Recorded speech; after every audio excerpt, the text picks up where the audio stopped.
Welcome to P. Agarwal Editorials. The first article that we are going to discuss today is Exiting Refugee Status, Getting Back Dignity. तो basically इस article में हम ये बात कर रहे हैं कि जैसे अब श्रीलंका और तिब्बतन, जो श्रीलंका से आए रिफ्यूजीज़ और तिब्बत से आए रिफ्यूजीज़, हम उनको बहुत डिफरेंट वे से देखते हैं। और किसी को हम अल्टीमेट गोल है हमारा किसी को वापस भेजना, और किसी के लिए हम अपॉर्चुनिटीज़ ला के उन्हें लोकल इंटीग्रेशन करने की कोशिश कर रहे हैं। फिर कुछ दो डेवलपमेंट्स हुई, फिर आज जैसे 20 जून है तो वर्ल्ड रिफ्यूजी डे भी है, तो हम इस बारे में आज ये डिस्कशन कर रहे हैं। तो हम देखते हैं आगे क्या चीज़ें हैं। तो दो रिसेंट इंसिडेंट्स हुए। पहला इंडिया में हुआ जिसमें एक श्रीलंकन रिफ्यूजी ने कोई यूएपीए एक्ट के अंदर कुछ गलत काम किया, unlawful activities of prevention act, कोई अनलॉफुल एक्ट किया। तो उसके बाद उसने अपना जब सेंटेंस कंप्लीट कर लिया, जो कि पहले 10 इयर्स का था, मद्रास हाई कोर्ट ने उसे कम करके 7 इयर्स कर दिया था। तो वो जब उसने सेंटेंस अपना कंप्लीट कर लिया तो उसने कहा था कि मैं सेंटेंस कंप्लीट करके इंडिया छोड़ के वापस चला जाऊंगा। पर लेकिन कुछ पर्सनल रीजंस के कारण उसने पर्सनल रीजंस वगैरह साइड करके सुप्रीम कोर्ट के पास चला गया, और वो कहता कि I don't want to leave, तो वो यहीं सेटल होना चाहता है। तो थोड़ा ऐसा एक जर्नल ऑरल डिस्कशन के बाद देखा गया कि ऐसा बोला गया कि इंडिया ऐसा कोई धर्मशाला नहीं है, कोई फ्री शेल्टर नहीं है जो आए मन में रह ले, वैसा वाला चीज़ की रिफ्यूजीज़ के लिए कोई धर्मशाला नहीं है कि सारे आके बस रह लें यहाँ पे। तो इससे काफ़ी इंडियन मतलब काफ़ी लोग शॉक हुए, क्योंकि इंडियन को ज़्यादातर सिम्पैथेटिक रहती है रिफ्यूजीज़ के लिए। फिर श्रीलंका में क्या हुआ कि एक ओल्ड रिफ्यूजी जो कि 70 से 79 ईयर्स के एज के बीच में थे, सेपिटेरियन एज थी उनकी, तो वो वॉलंटरीली जब तमिलनाडु रिटर्न करे तो अभी एयरपोर्ट पे उतरे तो उन्हें इलीगली मतलब उन्हें डिटेन कर लिया गया उसी वक्त, ये कह के कि वो इलीगली छोड़ के गए थे कंट्री, उनके पास प्रॉपर डॉक्यूमेंट्स नहीं थे। तो ऑल्दो उनकी रिटर्न जो है वो यूएन ने अरेंज करी थी, श्रीलंकन लॉज ऑटोमेटिकली अप्लाई कर दिए गए थे आफ्टर पब्लिक एंगर, काफ़ी रिबेलियन हुआ। उसके बाद एक श्रीलंकन मिनिस्टर ने प्रॉमिस करा कि ये पॉलिसी भी फिक्स कर दी जाएगी, उन्होंने भी जल्दी एक्ट कर दिया था। Situation of Sri Lankan refugees in Tamil Nadu, तो प्रॉपर सिचुएशन क्या है श्रीलंकन रिफ्यूजीज की। तो फर्स्ट टाइम ये 1983 में आए थे, ऑलमोस्ट 40 से ज़्यादा साल हो चुके हैं, एंड अराउंड 90,000 श्रीलंकन रिफ्यूजीज आए तमिलनाडु में। उन्हें कैंप्स वगैरह में रखा गया, बाहर रखा गया, और मोस्ट ऑफ देम 1983 से 2012 के बीच में आए, जब वहाँ पर सिविल वॉर हुई। कोई मेजर रिबिटेरियन अभी तक नहीं लिया गया। 1995 में एक ऑर्गेनाइज रिबिटेशन करी गई थी। पर लेकिन हमारा जो मतलब मेन गोल रहता है श्रीलंकन तमिल रिफ्यूजीज के साथ, वो क्या है कि हमारा मेन कोशिश है कि हमें, हमारा अल्टीमेट गोल है कि उन्हें वापस ही भेजेंगे, चाहे 40 साल हो गए उन्हें यहाँ रहते हुए।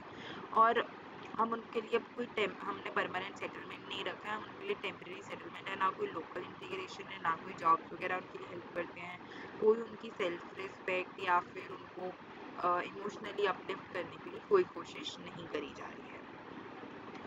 उसके बाद क्या चीज़ है, कंपैरिजन विद तिब्बतन रिफ्यूजीज। तो अब तिब्बतन रिफ्यूजीज के साथ क्या हो रहा है कि वो 63,000 इन नंबर हैं, वो काफ़ी स्टेट्स में आके रहे हैं, हिमाचल, कर्नाटका, लद्दाख, ऐसे सब काफ़ी जगह पे आके रहे हैं।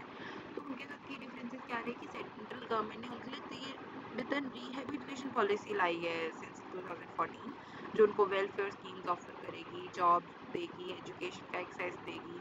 पर ऐसी कोई पॉलिसी श्रीलंकन रिफ्यूजीज़ के लिए नहीं है। उनके लिए तो अभी भी यही फोकस है कि उनको वापस भेजा जाएगा, उनको इंटीग्रेट नहीं करा जाएगा, बल्कि तिब्बतन रिफ्यूजीज़ को हम उनको परमानेंट सेटलमेंट के तौर पे उनको लोकली इंटीग्रेट करने की कोशिश कर रहे हैं।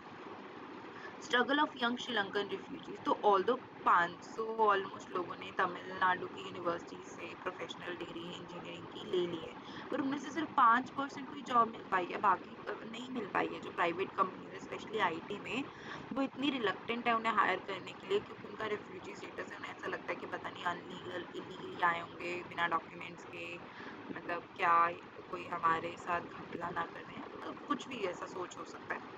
Call for a new policy, तो जो सेंट्रल गवर्नमेंट है उसको एक पॉलिसी बनानी चाहिए for Sri Lankan refugees like it did for Tibetan. तो उनके लिए भी वैसी पॉलिसीज बनाई जाए। वो ऑलमोस्ट 40 प्लस साल हो गए हैं, कब तक वो टेम्प्रेरी सेटलमेंट्स में रहते रहेंगे। या तो उन्हें प्रॉपर अच्छे से भेजा जाए, मतलब डिग्निटी के साथ, वॉलंटरीली अगर वो जाना चाहें, या कुछ भी, मतलब ठीक है। तो this won't stop repeated efforts but will improve the dignity and job opportunities. तो हम बेसिकली ये चीज़ें करें। The bigger question, how long will camps continue. तो 40 प्लस साल से ज़्यादा हो गए उन्होंने फर्स्ट रिफ्यूजीज अराइव करे, रिहेबिलिटेशन कैंप्स अभी भी हैं, housing around 60% of the refugees and refugee जो टैग है वो ऑब्वियसली आपकी सेल्फ रिस्पेक्ट और डिग्निटी तो ख़त्म कर ही देता है। नीड फॉर ड्यूरेबल सोल्यूशन, एक लॉन्ग टर्म सोल्यूशन की ज़रूरत है जिसमें एक वॉलंटरी रिपेट्रिएशन हो, लोकल इंटीग्रेशन हो, कोलैबोरेशन विद श्रीलंका और फिर उन्हें वापस भेजा जाए। तो वर्ल्ड रिफ्यूजी डे का जो इस ईयर का थीम है इज सॉलिडारिटी विद रिफ्यूजीज। तो ये मीनिंगफुल तभी हो सकता है अगर रिफ्यूजीज जो है वो ऑनर और डिग्निटी के साथ रहें। Next article is will delaying the census effects it's implementation. तो अभी क्या हुआ, 16 जून को अनाउंस कर दिया गया कि हम 2027 को थोड़ा पुश कर, मतलब हमारा जो 2026 का सेंसस था उसको 2027 में पुश कर रहे हैं। तो ओरिजिनली 2021 को शेड्यूल था, फिर कोविड-19 के कारण डिले कर दिया गया। ऑल्दो पैंडेमिक में 2022 के बाद ख़त्म हो गई थी तो भी सेंसस को रिज्यूम नहीं किया गया। कोई क्लियर एक्सप्लेनेशन नहीं है कि हमने क्यों फिर से डिले 2027 तक किया है, ऑल्दो सब सेक्टर्स में नॉर्मल फंक्शनिंग चल रही है तब भी। तो पॉलिटिकल एंड डिलिमिटेशन लिंक, कुछ लोग स्पेकुलेट कर रहे हैं कि जो डिले है वो मे बी पॉलिटिकली लिंक्ड हो क्योंकि डिलिमिटेशन एक्सरसाइज जो है वो 2026 तक फ्रोजन है। हाउएवर जो सेंसस डाटा है वो हमेशा प्रीवियस काउंट को यूज़ करता है, so this delay wasn't necessary for delimitation. Why the delay matters, तो हम अभी भी 2011 का डाटा यूज़ कर रहे हैं, कोई रिसर्च वर्क होना है, कुछ होना है, पुराने डाटा भी होता रहे या आउटडेटेड डाटा हर तरह की प्लानिंग इफेक्ट करता है ना। आप एजुकेशन एनरोलमेंट में ध्यान दे पाते हैं, 14 साल पुराना डाटा ही है हमारे पास इस वक्त, और अभी तो और पुराना हो जाएगा क्योंकि 2 साल बाद करेंगे तो 16 साल पुराना डाटा होगा हमारे पास। हेल्थ केयर में वैक्सीन कवरेज का आइडिया नहीं लग पा रहा, वेलफेयर स्कीम्स, पीडीएस, मनरेगाज, इन सब में कितना क्या फंडिंग डालनी चाहिए, क्या करना चाहिए, उसकी प्रॉपर प्लानिंग नहीं हो पाती। डिज़ास्टर मैनेजमेंट की प्लानिंग, इंफ्रास्ट्रक्चर, माइग्रेशन मैनेजमेंट, तो हर चीज़ में जो प्लानिंग है वो आउटडेटेड डाटा पे होगी तो ऑब्वियसली गलती आएगी। First digital census, pros and cons. तो एडवांटेजेस क्या हैं अगर हम डिजिटल सेंसस करते हैं, एक तो फास्टर प्रोसेसिंग होगी, लेस मैनुअल एरर होगा, पर कंसर्न्स क्या हैं कि जौन से कुछ एक ऐसे एरियाज हैं जहाँ पर इंटरनेट ही नहीं, पहली बात तो पहुँचता, इंटरनेट छोड़ो फिर वहाँ पे रिसोर्सेज उनके पास इतने नहीं है क्योंकि बस मोबाइल फ़ोन हो, और अगर ऐसे अगर जगह होती हैं जहाँ पे मतलब इतना उनके पास रिसोर्सेज नहीं होते हैं तो फ़ोन्स वुमेन के पास तो होंगे ही नहीं, तो रूरल वुमेन, सिर्फ 33% रूरल वुमेन है जो इंटरनेट यूज़ करती हैं। तो रिस्क द डिजिटल डिवाइड है वो तो रहेगा ही अगर डोर टू डोर विजिट्स नहीं रखी गई। तो डोर टू डोर विजिट्स के साथ ही सेंसस होना ऐसे एरियाज़ में एटलीस्ट ज़्यादा ज़रूरी है। हाँ ठीक है, अर्बन एरियाज़ में ना करो, उसमें थोड़ा बेटर वे में कर दो maybe. May exclude the poor women, rural and marginalise communities without digital access. तो ये चीज़ आ सकती है, फिर हमें बहुत कम डाटा मिले, ऐसा हो सकता है। ट्रेनिंग एन्यूमरेटर्स इज क्रूशियल, तो एक सक्सेसफुल और इंक्लूसिव सेंसस के लिए जो एन्यूमरेटर्स हैं उनको काफ़ी ज़्यादा ट्रेन होना पड़ेगा, उन्हें रीजनल लैंग्वेजेस आती होनी चाहिए, उन्हें सोशल और कास्ट स्ट्रक्चर समझ आते हो, क्योंकि कुछ लोग क्या है अपने सर नेम्स बता देते हैं, उन्हें कास्ट और सर नेम में फ़र्क नहीं पता। तो उसके लिए अगर कोई अपना सर नेम बता रहा है कि, तो उसके लिए फॉलो अप क्वेश्चंस पूछना पड़ेगा उन्हें, तो इसके लिए उन्हें भी बहुत ज़्यादा ट्रेंड होना पड़ेगा। Adding caste enumeration challenges and need, तो ये फर्स्ट टाइम है कि हम फुल सेंसस कर रहे हैं और हम कास्ट को इंक्लूड कर रहे हैं फुल सेंसस में। 2011 का जो सेंसस था उसमें 40 लाख कास्ट नेम्स जो हैं वो सबमिट करे गए थे, ऑफन इनकरेक्ट। जो कास्ट डाटा है वो एक्यूरेटली कलेक्ट किया जा सकता है अगर न्यूमरेटर जो है वो वेल ट्रेंड हो और वो अंडरस्टैंड करें कास्ट डाइवर्सिटी और naming patterns. Having caste data, उससे क्या होगा, गवर्नमेंट एलोकेट कर सकती है रिसोर्सेज और प्लान बेटर कर सकती है मार्जिनलाइज कम्युनिटीज़ के लिए। Should NPR B combined with census, तो अब बात करी जा रही है कि जो नेशनल पॉपुलेशन रजिस्टर है जो पहले 2021 सेंसस के साथ अपडेट किया जाना था, तो क्या इन दोनों को कंबाइन कर देना चाहिए, क्या उससे डिले या कॉम्प्लिकेट कर देगा दोनों प्रोसेसेस।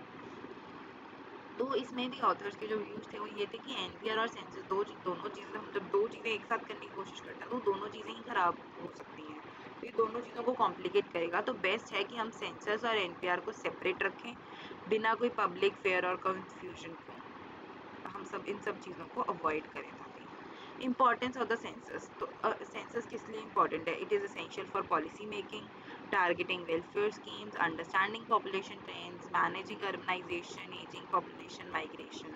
हम climate change effects का track रख पाएंगे, tech penetration and many more things. तो क्या सेंसस भी कंडक्टेड मोर फ्रिक्वेंटली? तो सेंसस एक तो लार्ज और कॉम्प्लेक्स प्रोसेस है, इजी नहीं है कंडक्ट करना, तो once every 10 years is appropriate. बार बार करने से तो फिर टाइम इसी में लगा रहेगा। तो फाइनल की मैसेजेस कि जो सेंसस है it is not just a head count, it's the backbone of governance. उसको हम 16 साल से डिले करना हमारी ability to plan, allocate resources, help the most vulnerable, इन सबको इफेक्ट कर रही है। जो न्यू डिजिटल अप्रोच है वो इंक्लूसिव होनी चाहिए, और जहाँ नहीं पहुँच पा रही है वहाँ भेजो लोगों को। कोई बात नहीं, आगे भी तो डोर टू डोर करते रहे हैं, इस बार भी कर लेंगे। एक बार तो डाटा कलेक्ट करना है 10 साल में, अब तो 16 साल में ही चलो, तो वो तो अच्छे से कलेक्ट हो। हर चीज़ उस पर डिपेंड करती है, डाटा ही गलत होगा तो क्या करेंगे? तो new digital approach must be inclusive and caste enumeration needs proper training to be effective. So these were the articles for today. Thank you.